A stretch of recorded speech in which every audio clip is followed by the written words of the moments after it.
For 10,000 years, the Galactic Empire's dominion had been absolute, an unbroken chain of conquest stretching across the swirling arms of the galaxy. Its fleets, cities of durasteel and shimmering energy, cast long shadows over 1,000 compliant worlds.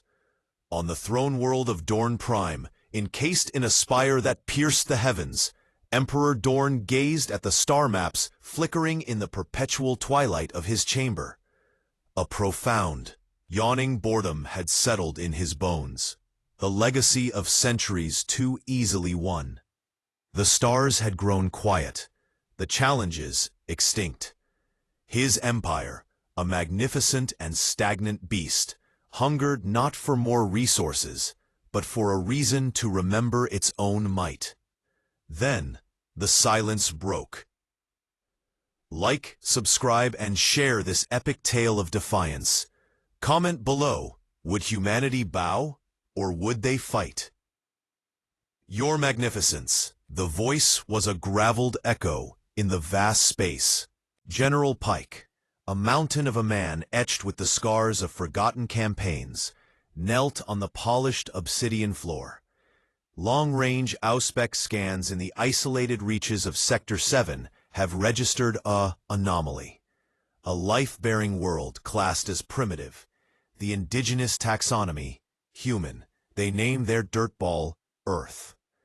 Dorn did not turn, but a single, calculated finger tapped against the arm of his crystal throne.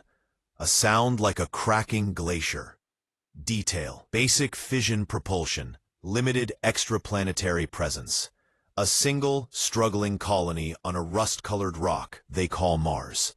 Some automated mining drones clinging to asteroids. Their transmissions are a cacophony of primitive art, conflicting ideologies, and petty territorial squabbles.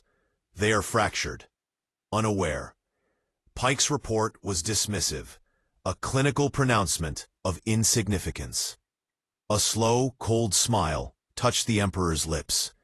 It did not reach his eyes, which remained the color of frozen gold. Primitive worlds were the sweetest fruit. Often, the sheer, awe-inspiring spectacle of an Imperial battle group decelerating in their skies was enough to shatter their will. The psychological siege was always more elegant than the nuclear one. "Dispatch Ambassador Krell," Dorn decreed, his voice weaving through the chamber like cold smoke. "Extend the standard terms of assimilation. Let us see if these humans possess the wisdom to kneel without breaking." A week later, 3 Imperial scout ships, the Chrysalis, the Obedience, and the Silent Judge, slipped into the silent ocean of the Sol system. They were not merely ships.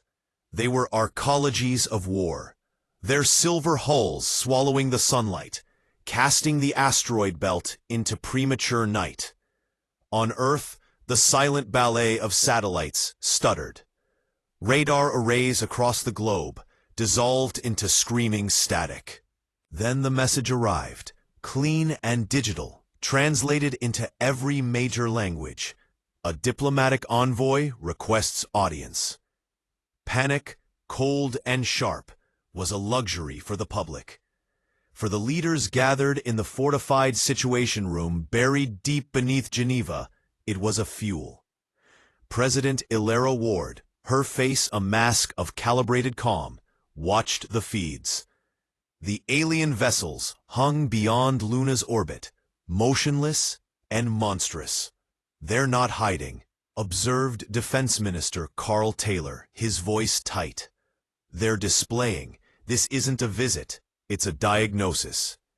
"We respond," Ward stated, the decision settling like a stone in her gut. "But we do not cower. We send our best, not a politician, but a soldier with a diplomat's tongue." The man chosen was Captain James Jones. His valor wasn't etched in medals, but in the steady pulse at his temple during the Europa incident, where he had talked a mutinous crew back from the brink with nothing but reason and an unwavering tone. As his shuttle, the EDF Defender, approached the looming belly of the silent judge, he felt a profound dislocation. His ship, the pinnacle of human engineering, seemed a child's sketch next to a cathedral. The interior of the alien vessel was a study in unsettling harmony. The air carried the scent of ozone and something else, like petrichor on a metal world.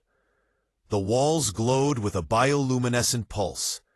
Ambassador Krell awaited him in a circular chamber. 7 feet of slender, blue-skinned elegance, 4 arms folded in an unnatural symmetry. His eyes were voids. "Captain Jones," Krell spoke, English forming perfectly from a vocal synthesizer. "I bring the illuminated grace of Emperor Dorn. Your world has been noted. Your species has been assessed. The Galactic Empire offers you the infinite bounty of incorporation." Jones bowed, a precise, respectful motion. "Ambassador Krell, humanity greets you in peace. We are eager for exchange, for shared knowledge between equals." Krell's lipless mouth twitched. "You misapprehend. This is not a negotiation of peers. It is the conferring of a privilege. Your planet is now a protectorate of the Empire. Your people will serve. Your resources will flow. In return, you receive order and the distant benevolence of the Imperial throne. This is the way of things." The air grew thin. Jones felt the weight of the ship, of the Empire behind it, pressing down. "I have no authority to surrender human sovereignty," he said, his voice careful, each word a brick in a dam. "We value our self-determination above all. I must convey your offer to my people. But I will tell you now, they will not accept subjugation." Krell's void-like eyes seemed to deepen, to pull at the light in the room. "Sentimentality, a primitive trait. The Empire has existed since your species cowered in caves. You are not refusing an offer, human. You are refusing gravity." He paused, a calculated silence. Sometimes, illumination requires a demonstration. Before Jones could form a reply, Krell turned, his robes whispering against the deck, and departed. The meeting was over. Jones returned to Earth, the taste of metal and finality on his tongue. 2 days later, the demonstration came. The chrysalis detached from its formation and glided toward the asteroid belt. On Earth, tracking stations locked on, helpless. At Io Research Station, a fragile bubble of life and science housing 200 souls, Dr. Anya Miller was cataloging silicate patterns when the klaxons tore through the quiet. Director Banks's face, pale on the comm screen, told her everything. Unidentified vessel on direct approach, non-responsive. They gathered in the control cupola, a tiny island of warmth against the infinite black. On the screen, the Imperial ship filled the view, a sleek, silent shark. "This is Io Station," Comms Officer Liang called out, her voice cracking. "We are an unarmed scientific outpost. Please state your intentions." Silence. Then, a pinprick of light blossomed at the ship's prow. It was not a laser, not a projectile. It was a beam of coherent reality failure. It touched Io's station, and for a nanosecond, the station shone, every atom excited. Then it unraveled. Metal flowed like water, composites vaporized, atmosphere rushed out in a final, silent scream. In less time than it takes for a human heart to beat, the station and the 200 lives within it were transformed into an expanding cloud of glittering, atomized dust.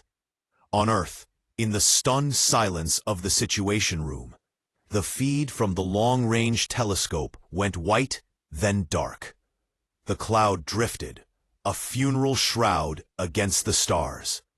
The chrysalis turned gracefully and returned to its sister. This is an act of barbarism. President Ward looked at the faces around her, the fury, the terror, the despair. Then she looked at the cloud on the screen, the tomb of 200 of their best. She saw not just an ending, but a beginning. A terrible, necessary beginning. They didn't just kill our people, she said, her voice low but cutting through the shock. They killed our illusion. The universe is not a gentleman's club. It is a jungle. And they have just shown us their teeth. She stood, her posture straightening as if under a new gravity. Contact every nation, every consortium, every independent colony. The debate is over. As of this moment, there are no more separate nations on Earth. There is only humanity, and we are at war. The call went out, and across the blue marble, in a reaction the Empire's psychologists could never have predicted, something extraordinary happened. Old hatreds, simmering for centuries, were extinguished not by water, but by a fire from the stars. The shared shock, the collective grief, the unified outrage, it fused them. The Earth Defense Alliance was born not from treaty, but from trauma. Laboratories in Shanghai shared data with engineers in Stuttgart. Military strategists in Washington video-conferenced with historians in Kyoto, studying ancient texts on asymmetric warfare. A global, secret project, codenamed Project Prometheus, was initiated. For 6 months, the Imperial ships hung in the sky, a constant, silent pressure. Ambassador Krell's messages grew increasingly curt, then threatening.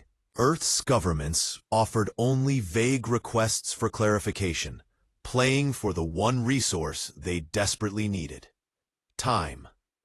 Beneath the crushing depths of the Mariana Trench, in a facility built with stolen Imperial sensor-scattering technology, Admiral Elias Blake stood before the embodiment of humanity's defiant will.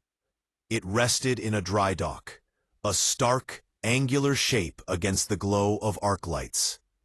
It was not beautiful. Its hull was matte black, a light-eating void. Its shape was a brutalist geometry of sharp angles and seemingly random protrusions, designed not for aesthetics, but to fracture and confuse targeting scanners. It looked less built and more grown, a crystal of pure, directed spite. The lead engineer, Dr. Eris Thorne, ran a hand over a cool, non-reflective surface. We've reverse-engineered their shield harmonics from the debris scans of their initial entry. Their weapons are particle beam-based, predictable in its modulation. Our hull is layered with a phase-shifting alloy. It disagrees with coherent energy on a quantum level. And the propulsion? Blake asked, his eyes tracing the strange wing-like protrusions. Not propulsion. Manipulation. We're not moving through space, Admiral. We're convincing a local patch of space-time to move around us. It's inelegant. It burns power cells like kindling. But it gives us acceleration vectors their physics say are impossible. Blake approached the vessel's name, stenciled in stark white letters. Thunder of Terror. A name not of pride, but of promise. A promise to return the horror they had been given. Is it ready? Blake's voice was a whisper. Thorne met his gaze. It is a collection of untested theories, desperate gambles, and jury-rigged systems, held together by prayer and caffeine. So yes, it is as ready as humanity is. Blake placed a hand on the hull. It was cold. He thought of Io Station, of the 200 who had simply ceased to be. He thought of the arrogant, void-like eyes of Ambassador Krell. "Then let's go deliver our reply," he said. The thunder of terror did not launch. It unfurled from the ocean depths, seawater sheeting off its impossible angles like tears from a blade. It pierced the atmosphere, not with a fiery plume, but with a shuddering, silent distortion of light, and aimed itself at the distant, glittering jewel of Imperial power in Sector 84. The first note of humanity's symphony of defiance had been played. The next movement would be written in the cold fire of battle. The Imperial border outpost in Sector 84 was a nexus of quiet arrogance. A triad of battle cruisers, the unyielding force, the celestial certainty, and the implacable will, drifted in a lazy defensive triangle around a humming relay station.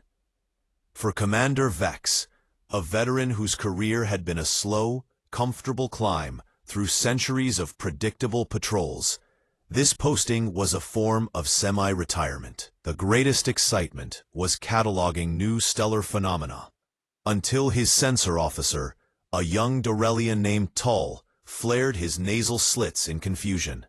"Commander, anomalous contact, bearing 032 from the general vector of the human system." Tull's three-fingered hands danced over the console, refining the data. "It's small. Signature is chaotic, like nothing in the registry." Vex sighed, a puff of condensation in the cool air of the bridge. 6 months of silence from the human front. They were likely finalizing their surrender documents, or devolving into planetary chaos. Probably a piece of primordial debris, kicked out by their clumsy early launches. Magnify. The main viewer resolved the image. Vex's casual dismissal froze in his throat. The vessel was a shard of darkness. It absorbed the distant starlight, a moving hole in the fabric of space. Its design was an offense to Imperial engineering. All harsh angles, asymmetrical protrusions, and a surface that seemed to writhe with faint, non-repeating patterns. It moved not with the graceful, constant acceleration of ionic drives, but in a series of subtle, unsettling jitters. "Deep scan," Vex ordered, his professional instincts prickling. "Scanning. Sir, the readings make no sense. No standard drive plume. No detectable power source matching known profiles. The hull material. Our sensors slide off it. Refractive index is variable. And there's a low-grade tachyon bleed. That's theoretically impossible for a vessel that size." Tull's voice climbed an octave. "A scout ship. It had to be. Some last, desperate probe." Yet a cold worm of unease coiled in Vex's gut. "Hail them. Standard Imperial challenge." The screen flickered, and a human face resolved. Older, with close-cropped gray hair, and eyes that held the calm of a deep, still ocean. He wore a simple, dark uniform. No medals, just 2 silver stars. "This is Admiral Elias Blake of the Earth Defense Alliance vessel Thunder of Terror," the human said, his voice devoid of static, perfectly clear. "I request a secure channel to Emperor Dorn regarding the unlawful and unprovoked annihilation of Io Station and its 200 civilian souls." Vex blinked. Then, a bark of laughter escaped him, harsh and humorless. "The sheer breathtaking gall. Human," he replied, layering his voice with imperial condescension. "This is Commander Vex of His Majesty's Border Fleet. Your world is forfeit. Your people are subjects in waiting. You possess no authority to request anything. Power down your vessel and prepare for boarding, or be erased from the void." On the screen, Blake's expression did not change. It was the face of a man who had already seen the worst and had decided to walk toward it. "We had hoped for a dialogue between civilizations, Commander. You came to our home. You issued an ultimatum. When we asked for time to confer, you murdered our people as a teaching aid.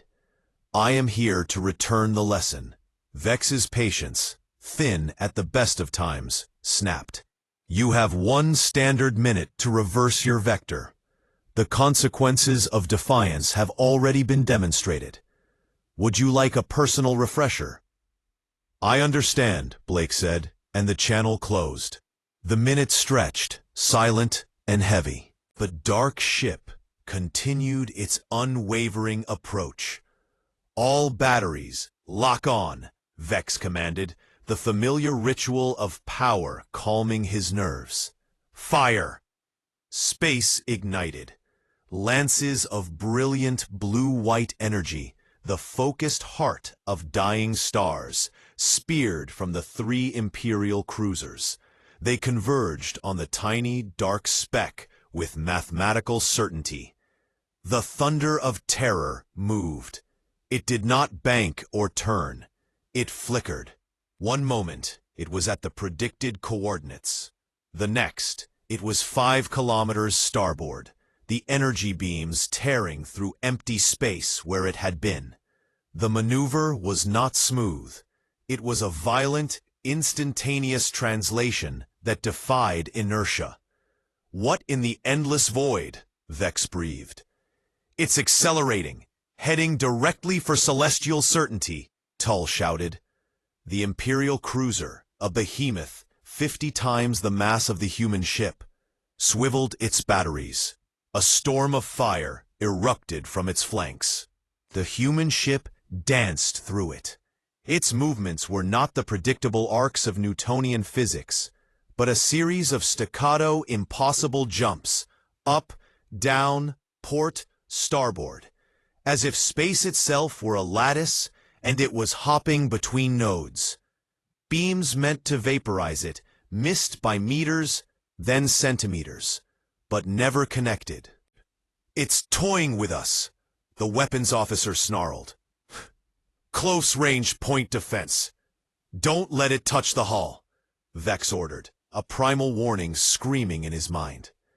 It was too late. The thunder of terror slipped through the final curtain of fire, like a shadow through a sieve. As it closed with the celestial certainty, bizarre mechanical appendages, like the segmented legs of a terrible insect, extended from its angular hull. They did not fire weapons. They latched on, punching through the cruiser's energy shields as if they weren't there, making direct, physical contact with specific junctures on the armor. For 3 seconds, nothing happened. Then the celestial certainty's running lights died. Its engine glow winked out.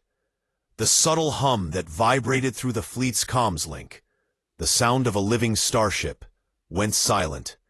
It drifted, a dark, dead mountain. "Report." "What did they hit?" Vex roared. "Power failure." "Complete systemic cascade." "It's not damage, sir. It's like the ship just fell asleep." Toll's voice was shrill with terror. Before the implacable will could react, the dark ship detached and flickered toward it. The same macabre ballet repeated. Evasion, contact, a silent, surgical kill. 2 Imperial cruisers, the pride of the border fleet, were now inert tombs in the span of 2 minutes. Vex stared, his blood running cold. This was not war. This was dissection. All ships, concentrate fire, maximum dispersal, ignore prediction algorithms, fire at will. The unyielding force unleashed its full arsenal. The space between it and the approaching shadow became a solid wall of annihilation. The human ship plunged into it. It took hits, glancing blows that sparked and shredded black armor, sending fragments spinning into the void. It shuddered, but it did not stop. It was like watching a man walk through a hurricane, leaning into the wind. The mechanical arms reached out again. Vex felt a deep, resonant thud through the deck, a sound of violation. The lights on his bridge dipped to an emergency crimson gloom. Alarms he had never heard in drill screamed to life. Weapons offline. Engines offline. Communications down to a single, fragile channel that now flickered open. Admiral Blake's face reappeared. He was breathing heavily, a trickle of blood tracing a line from his temple. Behind him, smoke hazed the air of his own bridge. Commander Vex, your vessels are disabled, not destroyed. We could have scoured every soul from them, as you did to ours. We chose restraint. Vex's mouth was dry as lunar dust. What sorcery is this? Physics, Blake said simply. Just a different chapter than the one you've been reading. He leaned forward slightly. Deliver this message to your Emperor. Humanity will not kneel. We come in peace, but we are forged in war. Your systems will reset in 12 hours. Time for us to leave. Time for you to think. The channel died. On the viewer, the battered black ship turned. A slow, deliberate movement, and then flickered once, twice, and was gone, leaving only the echoing silence and 3 dead cruisers. In the Imperial capital, the council chamber was a tempest of outrage. Holo feeds replayed the sensor logs from Vex's ship. The dark specter moving with impossible grace. You said they were primitives, High Counselor Trell thundered, jabbing a finger at Ambassador Krell, who stood diminished in the center of the room. You said a show of force would break them. Instead, they break our warships with contempt. Their technology was primitive. I assessed what I saw, Krell protested, but the conviction had bled from his voice. A new figure stepped into the light. Intelligence Officer Reed was unassuming, his datapad looking like a child's toy in the grandeur of the chamber. But his voice cut through the noise. With the Council's permission. He didn't wait for it. He activated a holodisplay, not of ships, but of a blue-green planet. We have been asking the wrong question. Not, what are their weapons, but what are they? The display showed ancient humans on a savanna, running, relentless, under a brutal sun. Impostrous, evolved as persistence hunters. No claws, no fangs, weak, slow. Their advantage? He changed the image to a complex multi-layered graph. Adaptation. And an explosive, crisis-driven innovation curve. Their history is a staircase of catastrophes, each step launching them technologically upward. World wars that took them from biplanes to rockets in 30 years. Political conflicts that birthed global digital networks in 2 decades. Counselor Dress sneered. You suggest they went from chemical rockets to that? He pointed at the frozen image of the Thunder of Terror. In 6 months? No, Reed said, meeting his gaze. I suggest they had the latent potential, the disparate, fragmented pieces, lying dormant in 100 competing nations. We did not face a unified species. We faced 1,000 years of human competitive strife, suddenly focused through a single lens: survival. We gave them a deadline, and they met it. We are not fighting a new enemy. We are fighting the distilled, concentrated essence of human history. As the counselors digested this, a priority alert flashed. A new sensor report. 7 more anomalous signatures exiting the human system. Not heading aimlessly. On a direct, calculated course for the Starlight Hub, the bustling, glittering heart of Imperial commerce in the adjacent sector. The Starlight Hub was a crown jewel, a spinning wheel of light and life where 10,000 ships crossed paths daily. Governor Mars watched the serene traffic from his panoramic office, trying to shake the reports of Vex's humiliation. Primates with a lucky trick. It had to be. Governor, his assistant stumbled in, tripping over the ornate threshold. 7 contacts at the system's edge. Unknown design. They bypassed the long-range warning grid entirely. On the screen, the 7 vessels appeared. They were siblings to the Thunder of Terror, but not twins. Each was a unique nightmare of geometry.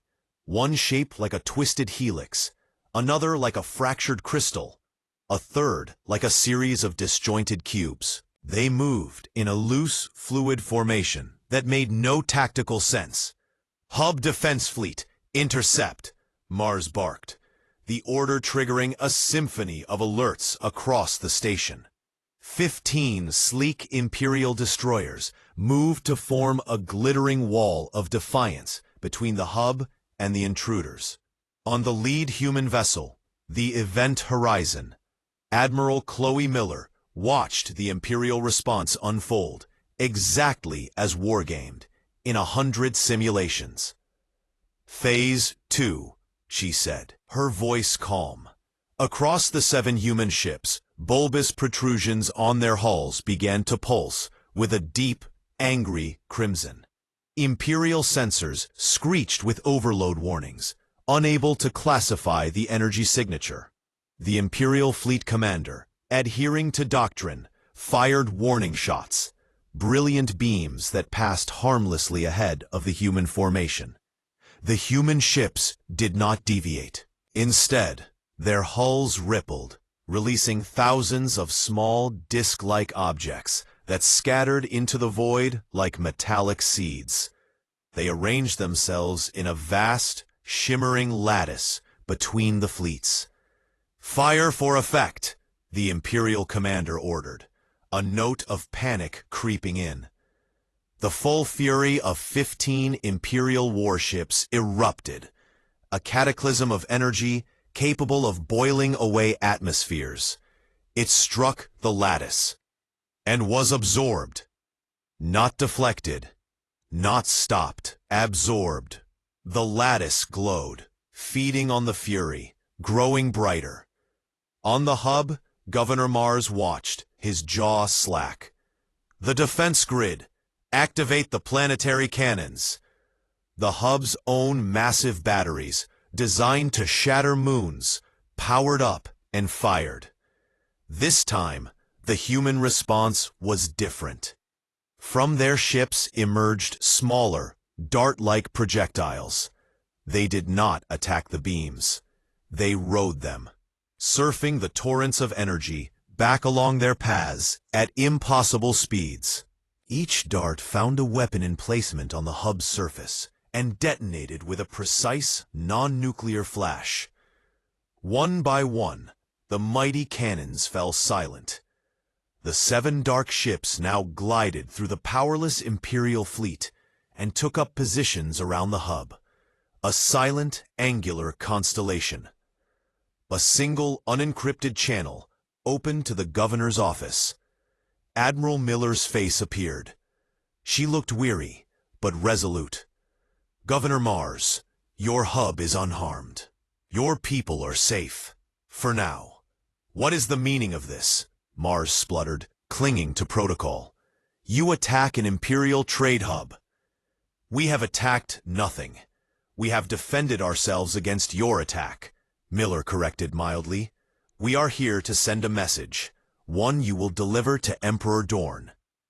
"The Emperor does not take messages from insurgents." Miller's smile was thin. "Look out your window, Governor. Your fleet is impotent. Your defenses are scrap. And we have not fired a single weapon at you. We are not insurgents. We are a conversation your empire refused to have. The message is this: humanity is willing to discuss peace. but only from a position of equality. We will not be subjects. You have 1 standard month to convey this and return with a reply.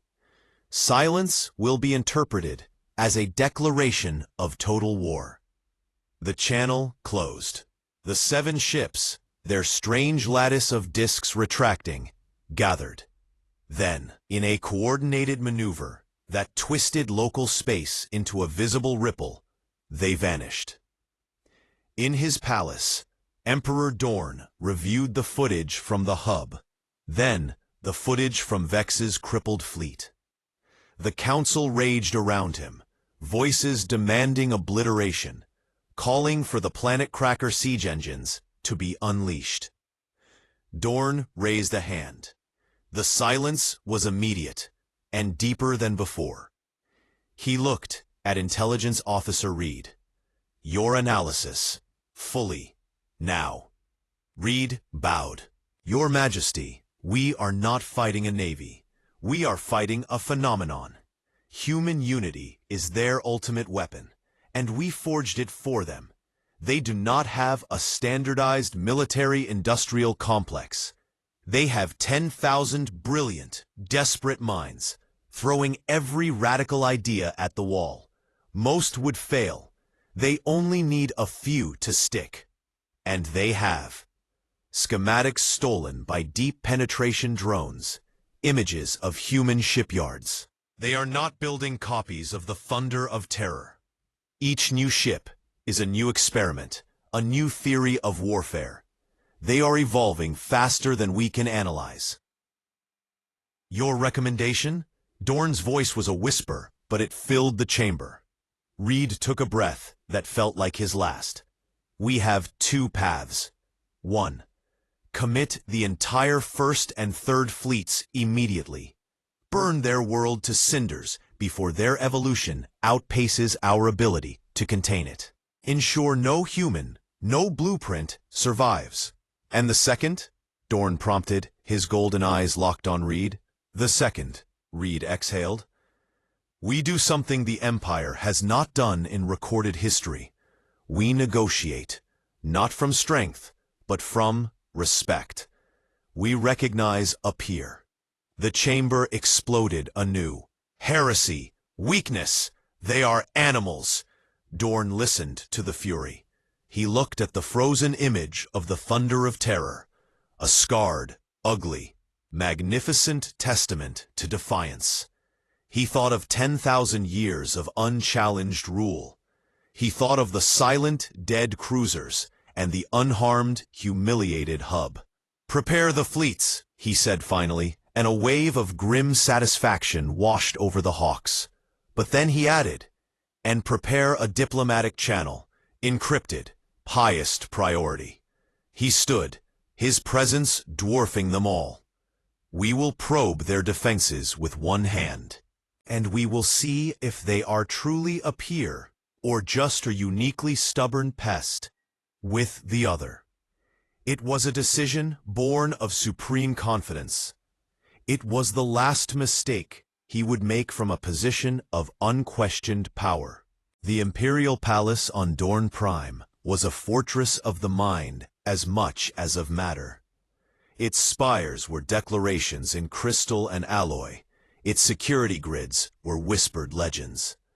No unsanctioned vessel had ever pierced its sovereign space. No alien diplomat had ever arrived without months of vetting, scanning, and ceremonial preparation, until the black ship descended from the cloud veil. It was smaller than the Imperial pleasure yachts, a mere splinter against the monumental architecture, yet its descent was a violation of reality itself. It fell without sound, without a glow of engines, distorting the light around it like a heat haze on a desert plain. From his observation spire, Emperor Dorn watched its approach, a cold fascination tempering his outrage. This was the thunder of terror, but changed. New angular modules bristled from its hull like growths of black coral. It was a ship that learned, that adapted visibly, wearing its evolution on its sleeve. Your Majesty, his chief advisor, Tolvin, whispered, his voice strained. The council is unsettled. To allow this, to grant them an audience here, it suggests a parity we must never acknowledge. Dorn did not turn. They disabled 3 cruisers without killing a soul. They paralyzed the Starlight hub without firing a shot. Parity, Counselor, is no longer a suggestion. It is an assessment we must verify. Ignorance is a luxury we have exhausted.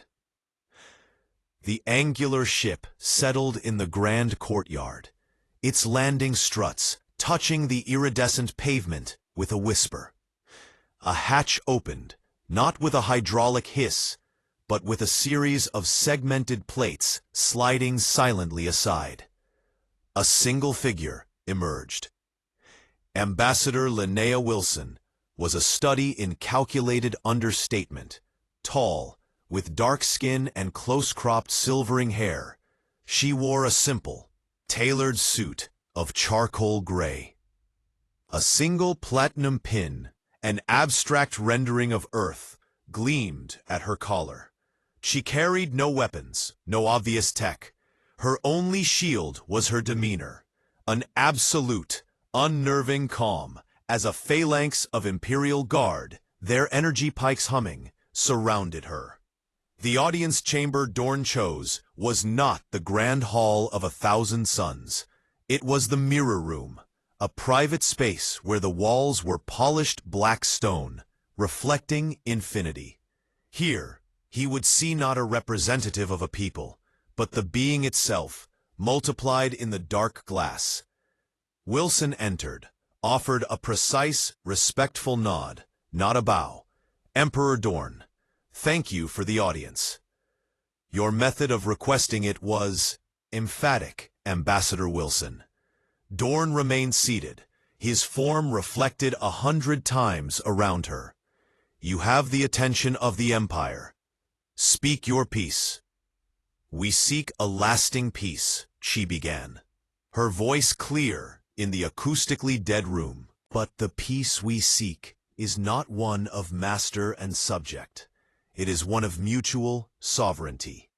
The attack on Io Station was an act of terrorism. It must be acknowledged. Reparations must be discussed. Dorn's fingers tightened on the arms of his throne. You lecture me on law? From a position of what? You have won 2 skirmishes. The Empire has won 10,000 wars. We are not at war with you, Wilson said, tilting her head slightly. We are defending ourselves from your war. There is a difference. And as for position, she took a slow step, her reflection fracturing. You asked, through your commander Vex, how we did it. The answer is simple. We looked at you. She paused before a display case, holding the first FTL core, a primitive, beautiful sphere of copper and crystal. Your empire is magnificent, a work of art, 10 millennia in the making. But art, once perfected, is copied, refined. It becomes predictable. She turned to face him, her mirrored selves doing the same. You have had no true peer for 8,000 years. Your ship designs are iterations on a perfect theme. Your weapons are variations of the same principle. Your strategies are from a playbook written when my ancestors were painting in caves. Efficiency is not a weakness, Dorn countered. But the chill was back, the one he'd felt when viewing Reed's reports. No, but uniformity is. Wilson's gaze was relentless. When your ambassador Krell arrived, he saw a divided planet. He saw our primitive ships and assumed a primitive mind. He did not see the 1,000 competing schools of engineering, physics, and tactical thought. He did not see that our disunity was a vast, untapped genetic library of ideas. When you threatened us, you didn't face Earth. You face the sum total of every human conflict, every arms race, every desperate innovation from Gettysburg to the Cold War, all suddenly allied against a common enemy. You gave 1,000 brilliant, contrary minds a single problem. You. And they solved it. She gestured vaguely upward, toward where her ship waited. The shapes of our vessels seem random to you. They are mathematical insults to your targeting algorithms. The energy signatures you can't classify, they are byproducts of systems built on principles your science declared impractical millennia ago. We didn't surpass you, Emperor. We circumvented you. While Wilson spoke in the mirror room, on a neutral station in the void between empires, a different conversation was unfolding. Imperial Intelligence Officer Reed sat across from Dr. Eris Thorne, the lead engineer of Project Prometheus. Between them, holographic schematics of human and Imperial ships spun slowly. Your vessel, Reed began, pointing to a rendering of the Thunder of Terror's internal layout. It is inefficient. Redundant systems everywhere. Decentralized nodes. The mass penalty must be catastrophic. Dr. Thorne, a man with perpetually grease-stained fingers and eyes alive with intellectual fervor, nodded enthusiastically. Exactly. It's horribly inefficient. And that's the point. He zoomed in on a section. Your ships are masterpieces of optimal design. Centralized power, centralized control, minimal redundancy. It's elegant. It's also a single point of failure. We evolved on a planet that tried to kill us daily. We are built with redundancy. 2 kidneys, a backup nervous system. Our ships reflect that.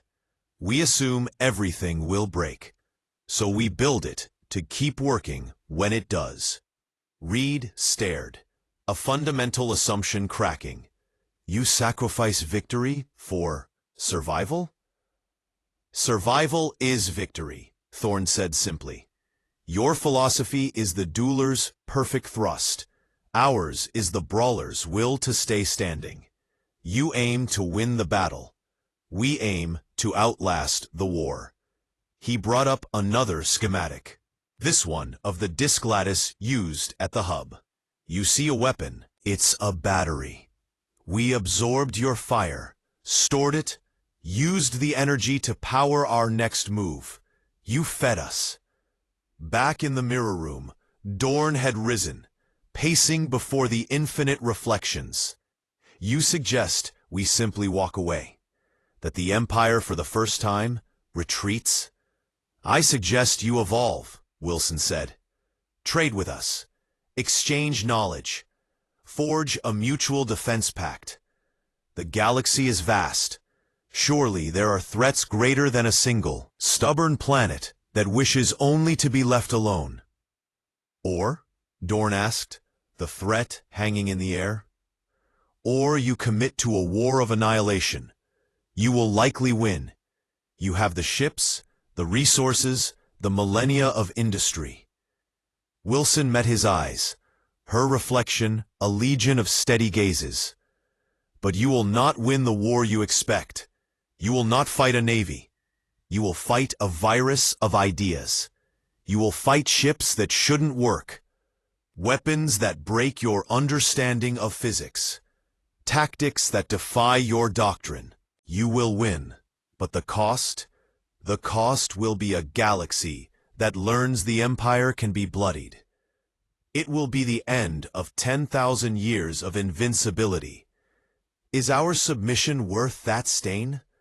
Before Dorn could answer, the air shuddered with a deep, resonant alarm. The Imperial priority alert. Tolvan burst in, his composure shattered.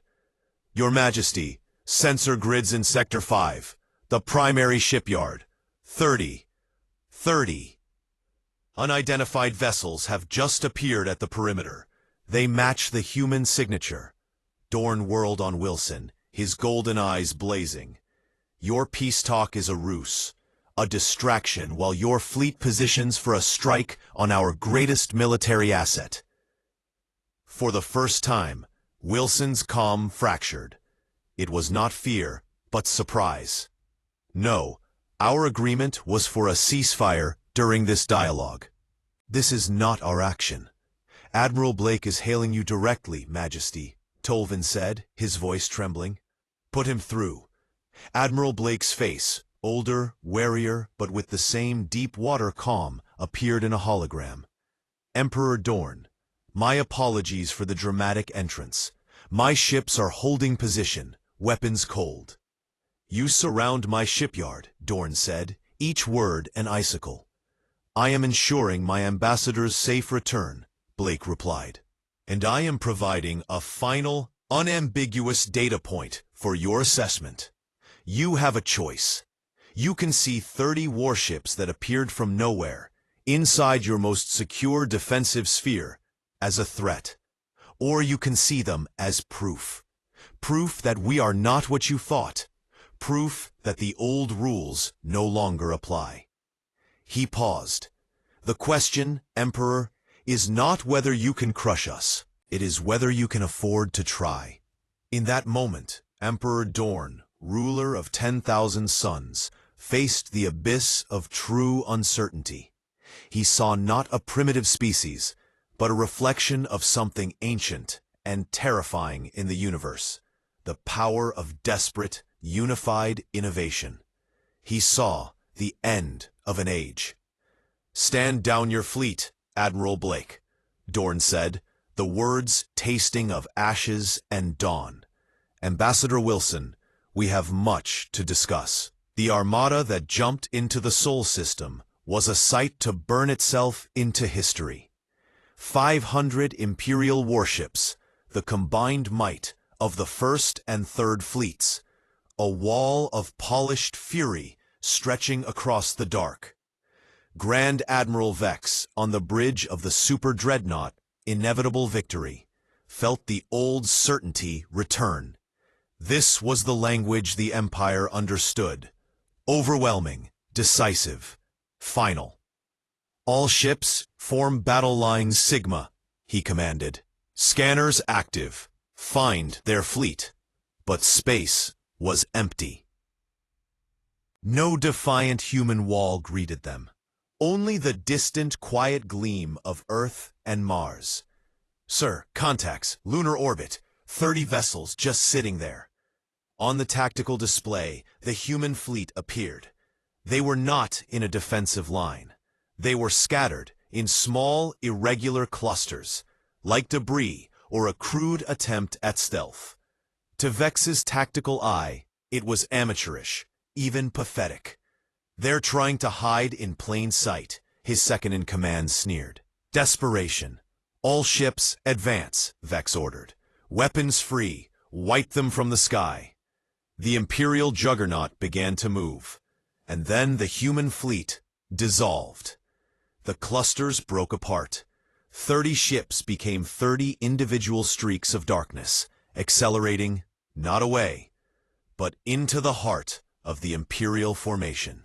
They moved with that same impossible, jittering physics, slipping between the massive vessels like minnows through a reef. They're letting us surround them, the tactical officer cried, confused. Fire! Fire at everything! Vex roared. Space became a solid sheet of light. But the human ships weaved through the storm. They were taking hits now. Glancing blows that tore whole sections away, sprayed atmosphere and debris in frozen plumes. But they did not stop. They did not die. A ship missing a quarter of its hull kept flying, kept dodging. Another, its engines guttering, used its momentum to ram itself into the shield emitter of a cruiser. Both dying in a silent flash. It was not a battle. It was a swarm. A terrible, intelligent swarm, targeting not the body, but the nervous system. Sir, they're ignoring the escorts. They're targeting all command and control vessels. Vex watched in dawning horror, as the thunder of terror, trailing a comet's tail of its own wreckage, speared through a storm of fire, aimed directly at his flagship. It was a broken thing, a shattered knife, but its purpose was undimmed. All batteries concentrate. Kill that ship! The inevitable victory shuddered as every forward gun unleashed. The thunder of terror vanished in a sun-bright explosion. For a second, Vex felt a surge of triumph. Then, from the dissipating fireball, the black core of the ship emerged, molten and skeletal, but still moving. The mechanical arms, half melted, reached out and clawed into the dreadnought's hull. Darkness fell on the inevitable victory. The great ship became a dead weight. On the silent bridge, lit only by emergency strips, a single channel flickered open. Admiral Blake's face was bloodied, one side blackened by burns. He was strapped into a command chair, surrounded by sparking ruins. Behind him, Vex could see stars through a gash in the hull. "Grand Admiral," Blake rasped, "your flagship is dead. 20% of your fleet is disabled. This ends now, or it ends with all of you." Vex, his empire crumbling around him, could only whisper, "How?" Blake coughed, a wet sound. "You built a perfect hammer, and we are a flood." Then, Emperor Dorn's own face appeared on the shared channel, his image grave. He had been watching. "The demonstration is sufficient, Admiral Blake. Cease hostilities. The terms are accepted." One standard year later, the Hall of Concord on Dorn Prime was filled with light and the murmurs of 50 species. Where once imperial banners hung alone, now the symbols of a dozen independent civilizations draped the pillars, a vibrant tapestry of defiance and new hope. At the center, on a dais of shared stone, stood Emperor Dorn and President Ilara Ward. Dorn's voice, amplified, carried not imperial decree, but a profound, learned humility. For 10,000 years, we believed strength was a monolith, unyielding, immutable. We were wrong. Today, we sign not a treaty of surrender, but a covenant of learning. The Galactic Cooperation Treaty recognizes that true strength lies in diversity, in adaptation, and in the courage to see a rival not as an enemy to be crushed, but as a teacher to be respected. As they signed, in the crowd, Director Reed, as he was now known, stood beside Ambassador Wilson. Around them, Volucrians chattered with insectoid clicks, gelatinous Ordians pulsed with gentle light, and human engineers laughed with imperial naval architects. "You never wanted an empire, did you?" Reed asked quietly. Wilson watched President Ward shake 4 different alien appendages. "We have enough to manage on one planet. We just wanted the right to manage it ourselves, and maybe a place at the table. You built a fleet that could shatter paradigms to get a seat," Reed observed, not with bitterness, but with awe. Wilson smiled, a real one this time, touching her eyes. "We hoped for peace. We prepared for war. The preparation just became more convincing than we'd planned." In a bustling spaceport below, a young imperial child tugged her father's tunic, pointing a stubby finger. "Papa, look! That ship is ugly!" Docked between 2 sleek imperial couriers was a human vessel, the Kintsugi. Its hull was a patchwork of black alloy and shining golden seam welds, where it had been repaired after battles whose stories were now legend. Her father knelt. "That, my star, is not ugly. That is a ship called Kintsugi. It is human. They have a tradition. They repair broken things with gold, to show that the mended places are not flaws, but the most beautiful part of the story." He looked at the ship, then at the humans mingling freely in the crowd, laughing, arguing, trading, living. They broke something in us too, our old way of seeing the galaxy, and with this treaty, they are helping us mend it with something stronger, with respect. The child considered this, then waved at a human officer walking by. The officer, a young woman with a scar over her eye, saw her, grinned, and sent a perfect, crisp salute. The child giggled, saluting back clumsily. As they walked away, more human ships glided into port on the horizon. No two were alike. One was a sphere of interlocking rings. Another was flat as a blade.